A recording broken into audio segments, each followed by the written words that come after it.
इतनी दूर है क्या? आप इनको लेके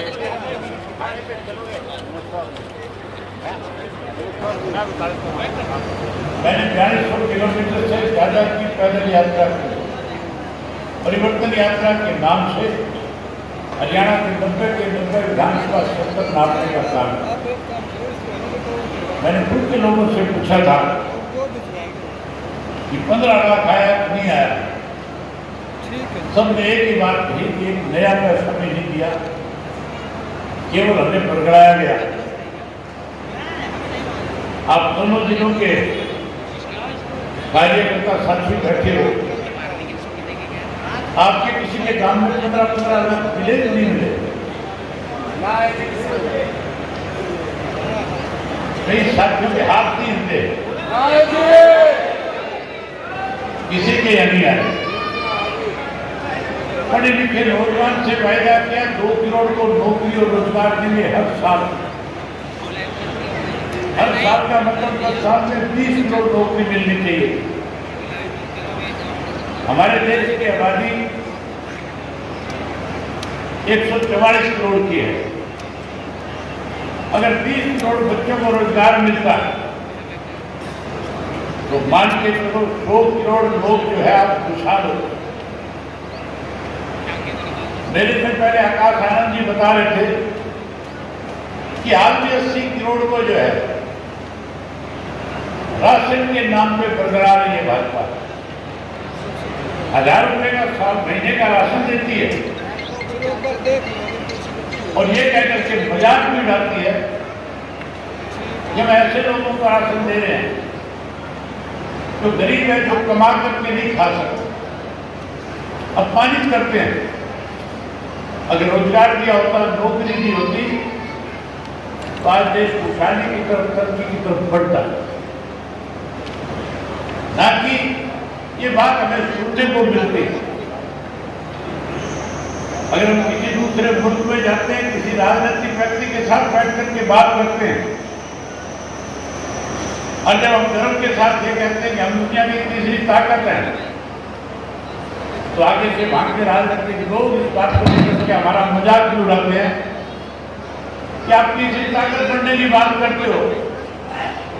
आप यहाँ 80 करोड़ लोगों को सरकार की तरफ से राशन दिया जाता है। आप यहाँ भूखमरी है, आपके यहाँ लोगों के पास रोजगार नहीं है, नौकरी नहीं है, इसलिए सरकार उनका पेट भरने के लिए उनको राशन देने का काम करती है। ये केवल साथियों हम लोगों को अपमानित करने का काम करते हैं। ना नौकरी दी, ना 15 लाख दिया, ना किसान का कर्जा जो माफ करना था वो किया, ना स्वामीनाथन की रिपोर्ट लागू करी, ना किसान की फसल के दाम 2 गुना केवल बरकराया। 10 साल अगर कुछ हमें दिया तो 3 काले कानून देकर के 13 महीने तक आंदोलन करने पर मजबूर किया। कोरोना के दौरान अनेक दिक्कतों कठिनाइयों का सामना करना पड़ा। साथियों, देने की बजाय थाली बजवाई, ताली बजवाई, दीपक जलवाए, पता नहीं क्या क्या हमारे से करवाया, लेकिन सुविधा के नाम के ऊपर हमें हर चीज से वंचित रखा, परेशान किया। बीजेपी के राज में महंगाई बढ़ी, भ्रष्टाचार बढ़ा, कानून व्यवस्था खत्म हो गई, स्कूल बंद हो गए, अस्पतालों में दवाई नहीं है, नशा बढ़ गया, अपराध बढ़ गया, पढ़े लिखे नौजवान बच्चों के पास रोजगार नहीं है, इसलिए अपनी जमीनें बेच करके विदेशों की तरफ पलायन करने का काम कर रहे हैं। आज भी विदेशों में बैठे लाखों की संख्या में नौजवान बच्चे मुझे हर रोज सैकड़ों की संख्या में विदेशों से फोन करते हैं और कहते हैं इंडियन नेशनल लोकदल पार्टी की तरफ से हमें चिट्ठी दे दो ताकि हमें यहाँ पे ग्रीन कार्ड मिल जाए, सिटीजनशिप मिल जाए। आज भी साथियों गलत नीतियां और पॉलिसी की वजह से कांग्रेस और बीजेपी की आज बच्चों को विदेश जाने में मजबूर होना पड़ रहा है। ये सारी चीजें मैंने यात्रा के दौरान देखी थी। आज हर व्यक्ति की एक सोच बनी हुई है।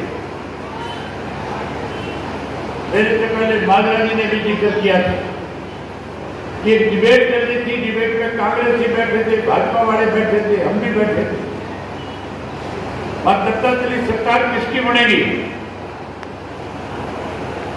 तो जो पत्रकार साथी थे, जो पूछने वाले थे, वो भी कहीं कभी जबान में ये कह रहे थे कि उनकी बात को इंडियन नेशनल लोकदल पार्टी, बहुजन समाज पार्टी इस बात का फैसला करेगी कि सरकार किसकी बनेगी।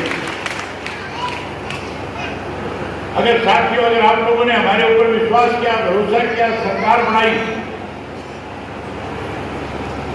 तो फिर सरकार किसी दूसरे की नहीं, फिर तो इंडियन नेशनल लोकदल पार्टी की, बहुजन समाज पार्टी की आपकी बढ़ेगी। हम किसी के दरवाजे पे नहीं जाएंगे। कोई हमारे पास चल कर के आएगा, फिर किसी बात के ऊपर फैसला लेंगे।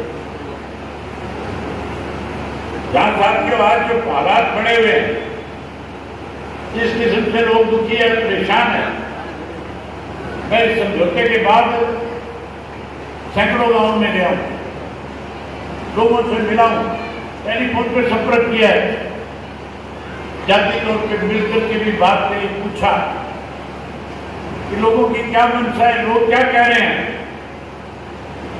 आम आदमी जहां कहीं भी 4 लोग बैठ करके बात करते हैं तो केवल यही बात करते हैं कि आने वाले समय में हमने 10 साल कांग्रेस को देख लिया, 10 साल भाजपा को देख लिया, अब हमें फिर चौधरी देवीलाल की नीतियों की,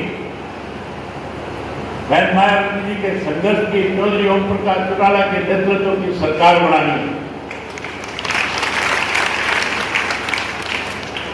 ये जो गठबंधन है, ये नेचुरल है।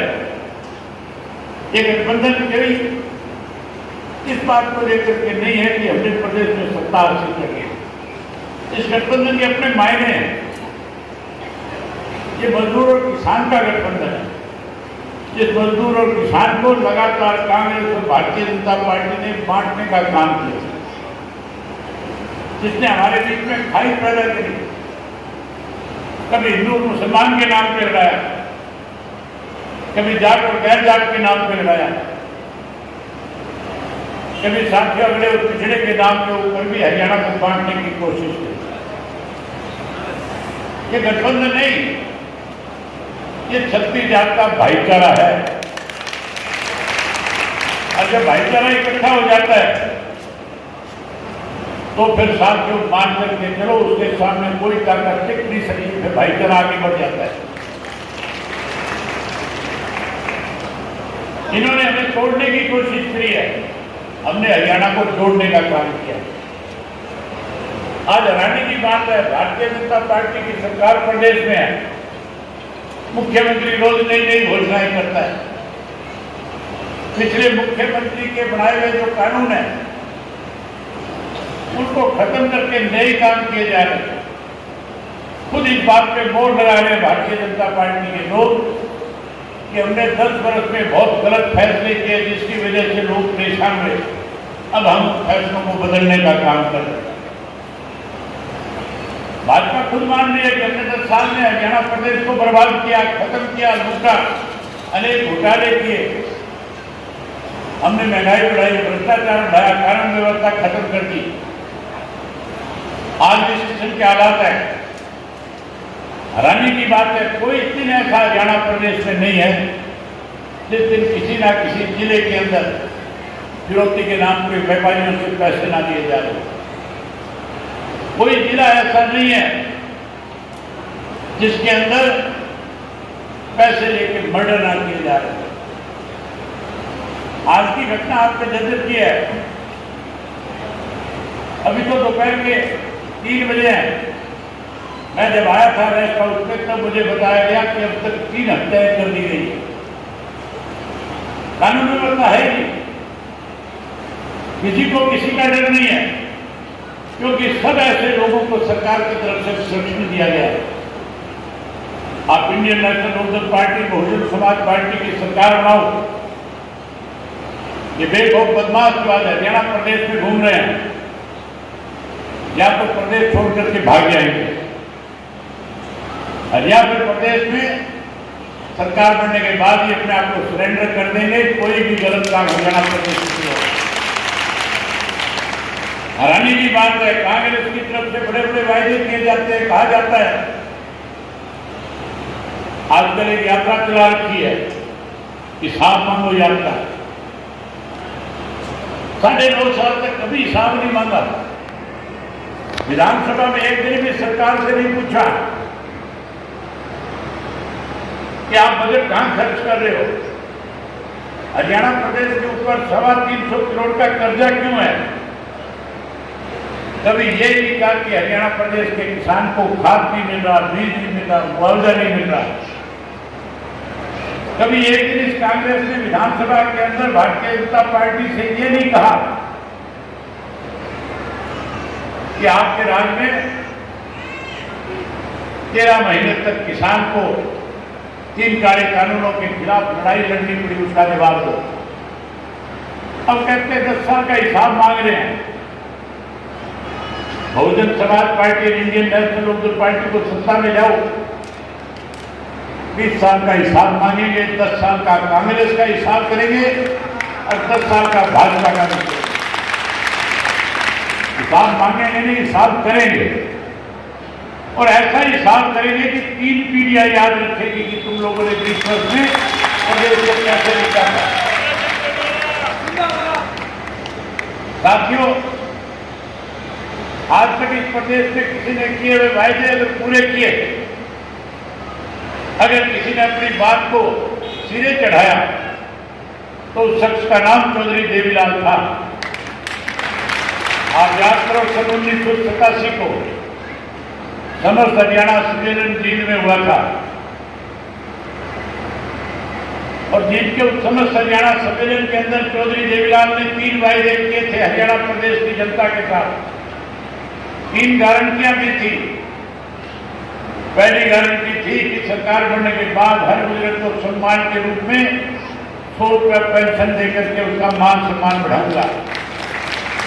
दूसरा वायदा चौधरी देवीलाल का था कि किसान का, मजदूर का, कमेरे का, छोटे दुकानदार का 10-10 हजार रुपये तक का कर्जा माफ करूंगा। तीसरा वायदा था गरीब लोगों के साथ जिनकी बेटियों की शादी में दिक्कत और कठिनाई आती थी, कहा था 51 रुपये कन्यादान के दूंगा।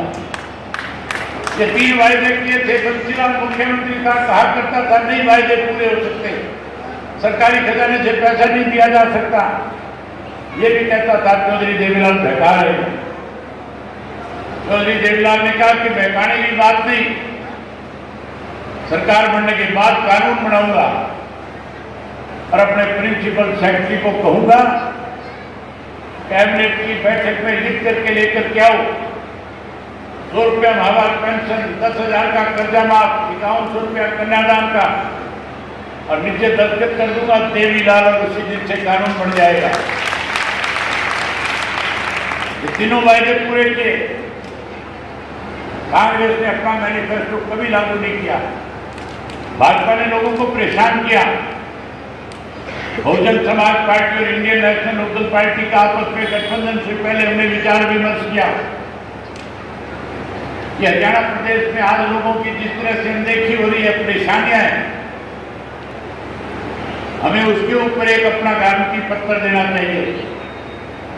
हमें लोगों को विश्वास दिलाना चाहिए कि अगर हमारी सरकार बनाओगे तो सरकार बनने के बाद इस तरह की सुविधाएं देंगे जिससे लोगों को लाभ मिलेगा।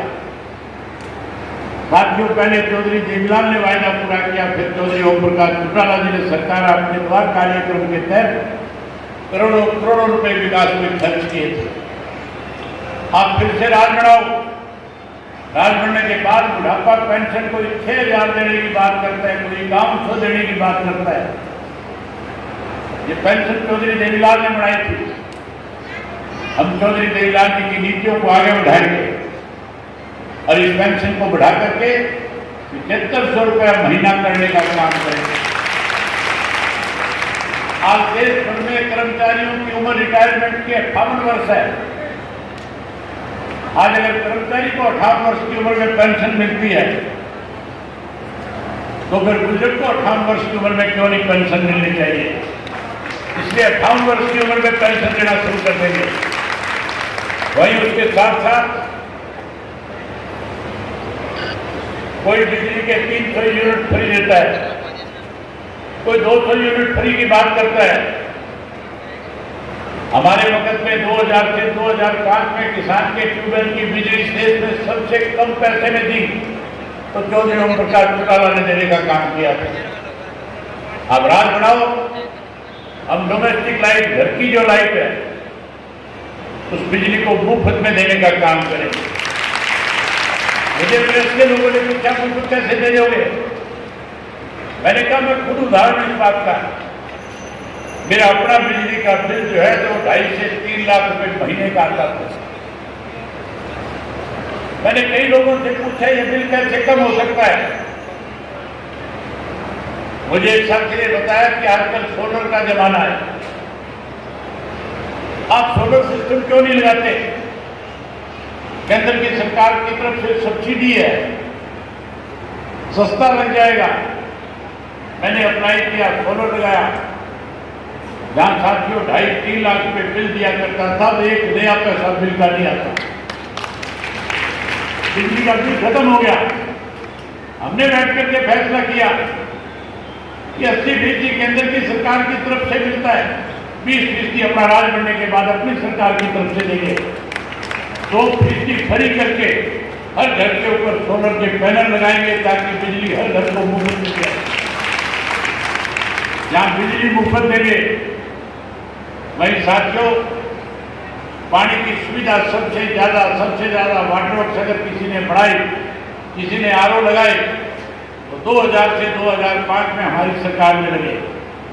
हम फिर से जर्मन बेस आरओ सिस्टम लगाएंगे और हर घर को मुफ्त में पानी की सुविधा प्रदान करने का काम करेंगे। वहीं उसके साथ साथ स्कूल बंद किए जा रहे हैं, शिक्षा को प्राइवेट किया जा रहा है, प्राइवेट लोगों के हाथ में दिया जा रहा है। हम हर व्यक्ति को, हर बच्चे को शिक्षित बनाने के लिए एक नया पैसा भी शिक्षा पे किसी परिवार को खर्च नहीं करना पड़ेगा, सरकार की जिम्मेदारी होगी। सरकार की तरफ से शिक्षा मुफ्त दी जाएगी। आजकल नया ढर्रा पीट में है, कोई आयुष्मान के 5 लाख दे रहा है, कोई 10 लाख दे रहा है, कोई कह रहा है राज बढ़िया 15 लाख दे देंगे, हेल्थ के ऊपर खर्च कर देंगे। हमारा फैसला है कि हरियाणा प्रदेश के हर वासी को परमात्मा ना करे उसका कभी स्वास्थ्य खराब हो, वो हमेशा हेल्दी रहे। लेकिन अगर किसी वजह से बीमार हो गया, एक नया पैसा नहीं, दवाई का खर्च नहीं करना पड़ेगा, मुफ्त में इलाज करा करके सोच करके घर भेजने का काम करें। वहीं उसके साथ साथ गैस के सिलेंडर को लेकर के भी बड़ी मारामारी। अभी चर्चा चल रही थी गैस का सिलेंडर महंगा हो गया है। बीजेपी वाली गैस का सिलेंडर का में आपके कांग्रेस के राज के वक्त में प्रदर्शन करते थे, महंगाई बढ़ गई, पेट्रोल बढ़ गया, डीजल बढ़ गया, गैस बढ़ गई। मैं माताओं और बहनों से कहना चाहूंगा, आप राज बढ़ाने में बड़ी भूमिका निभा सकती हो, क्योंकि 50% आपके हाथ में है और 50 नहीं, आजकल तो माताओं बहनों के हाथ में 100 का 100% है। किसी की हिम्मत नहीं है तुम्हारे सिर पार जाकर के कोई फैसला ले ले, क्योंकि तुम गृहिणी हो, घर तुम चलाती हो। अगर तुम्हारे दरबार पे बैठ करके फैसला करेगा तो फिर शाम की रात की रोटियों के लाले पड़ जाएंगे, मुश्किल हो जाएगी। आप सरकार बनाने में बड़ी भूमिका निभाओ। हर महीने की 1 तारीख को गैस का सिलेंडर आपके घर में सरकार की तरफ से मुफ्त भेजने का काम करें। वहीं उसके साथ साथ 1100 रुपये आपको आपकी रसोई बढ़िया करें, इसके लिए हर महीने आपके खाते में डालने का काम करेंगे। ओल्ड पेंशन स्कीम जो है उसके लिए कर्मचारी लगातार मांग कर रहे हैं। कांग्रेस वाले कहते हैं आपकी स्कीम को दोबारा लागू कर देंगे। कर्मचारी भाई बैठे होंगे, कांग्रेस से पूछो ये ओल्ड पेंशन स्कीम खत्म किसने करी थी? भूपेंद्र सिंह हुड्डा ने मुख्यमंत्री रहते हुए ओल्ड पेंशन स्कीम को खत्म करने का काम किया था। आप राज बनाओ, हम आपकी ओल्ड पेंशन स्कीम को फिर से बहाल करने का काम करेंगे। वहीं उसके साथ साथ कह रहा था शहर में बैठे गरीब आदमी को 30 गज का प्लॉट देंगे, बड़े गांव के अंदर 50 गज का दे देंगे, तो मध्यम वर्ग का गांव होगा उसमें 100 गज का प्लाट दे देंगे। ये तो प्लाट देने में भी कंजूसी कर रहे हैं, उसमें भी भेदभाव कर रहे हैं। हम बिना भेदभाव के 100 गज के प्लाट, चाहे वो शहर में, कस्बे में, गांव में कहीं बैठा है, 100 गज का प्लाट देंगे और चौधरी देवीलाल आवास योजना के तहत पक्का मकान भी बना करके देंगे। साथ में पोर्टल से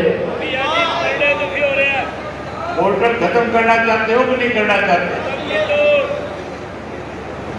राज बढ़ाओ, सारे पोर्टल खत्म कर देंगे, राशन कार्ड बना देंगे, सारी सुविधा राशन कार्ड से दे देंगे।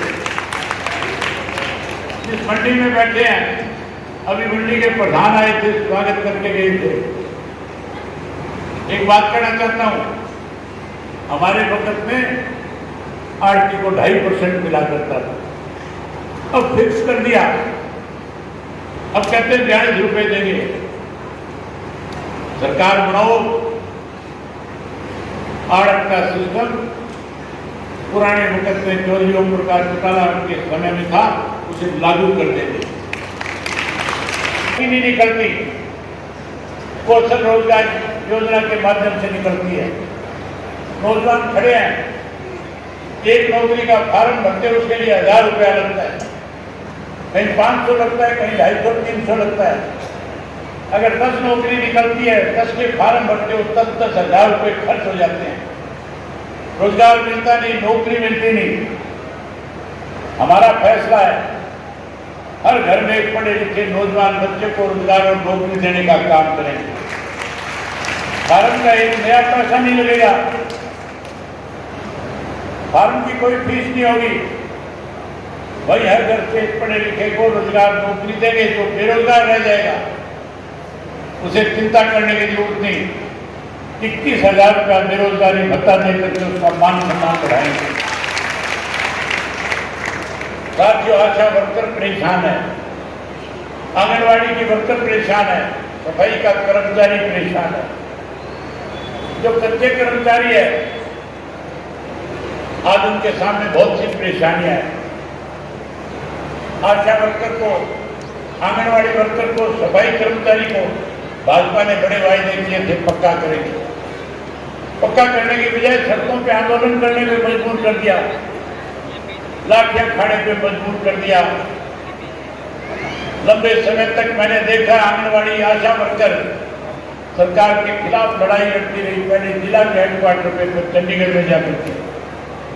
हमने हमेशा उनको समर्थन दिया। अगर आप लोगों ने बड़ी भूमिका निभाई सरकार बनाने में, आपने अगर सरकार बनाई